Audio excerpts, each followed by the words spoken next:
What up, what up? It's your boy Akie checking in with another video. Right here back at the house, right here, we finally got our trash can. And as you can see, a lot of the landscaping looks a lot better. Still got a couple trees to cut down, like right here and right here. But we're gonna talk about what else we got going on this weekend, my plans for next week, and yeah, let's talk. All right, you guys, so as you see, we got a lot of the landscaping done, just a couple more trees to cut down. What we really have going on inside is a lot of the stuff has actually been moved from the top floor down to the second floor.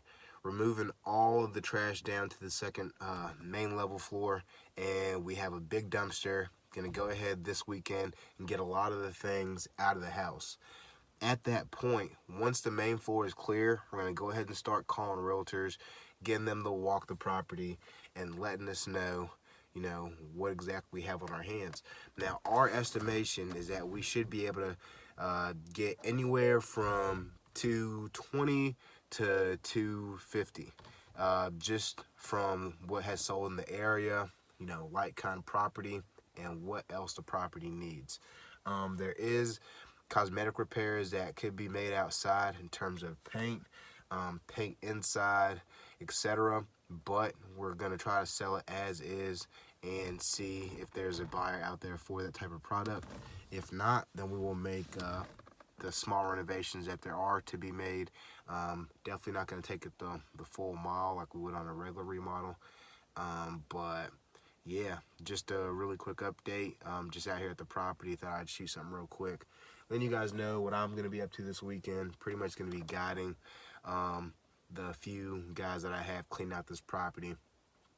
And if you guys are ever thinking about doing stuff like this, there is huge opportunity to get a lot of money back when you find antique products in the property, books. For instance, this house, I don't know if you guys caught this in the last video, but there was over 1,500 Stephen King books. Now, I don't plan on doing, a big book sale or a big yard sale, but when I was looking online, and I had someone else look online for me as well, that some of the books that were made before 1990 are very, very valuable. Some of them even go for as much as, $7,000-8,000 So that just goes to show, normally with the clean out, I typically just throw it all away. And actually what I did is I had my partner that I usually partner up with on deals. He actually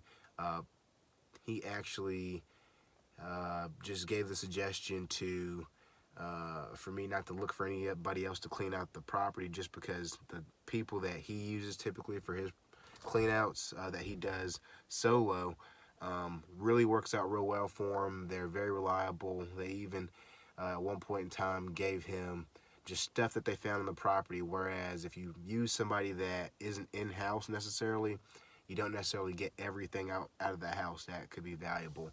For instance, I think one time that his clean out guy found like gold, and another time he found like, I think over $10,000 in the house before.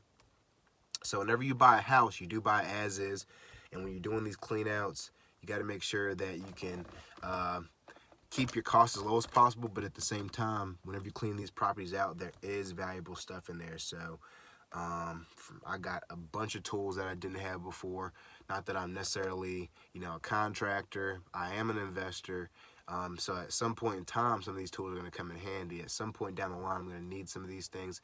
Worst case scenario, I give it to one of the handymen that are helping me clean out this property. So yeah, just a quick update. Hope you guys are doing well. Hope you guys are still getting deals done. Oh, by the way, the deal that I was having a problem with the other day with the title agent, with me not being diligent and her just totally fumbling the ball there, I guess both of us fumbling the ball, that actually closed 2 days ago. So we did have some title issues, but just a little bit of miscommunication on her part, not being diligent on my part, but it's all good. We still got the deal closed in a time of uncertainty. We got this one right here, and we got a couple more deals in the pipeline. And what else here? I did have an acquisitions not acquisitions, excuse me. I don't call them acquisitions anymore. A lead manager quit within 1 day. Seemed very promising too. Like, she made good calls. I listened to some of the recordings. She sounded really, really professional. She just needed a couple of tinkers here or there, messing up the script a little bit, but it's all good. On to the next one. I'm going to continue to make these follow-up calls myself for now, but you know, the goal always is to get a lead manager so I can, you know, totally focus on building out the business and focus more on making sure hotels like this are done in a timely fashion in a time of uncertainty. All right, talk to you later. Peace.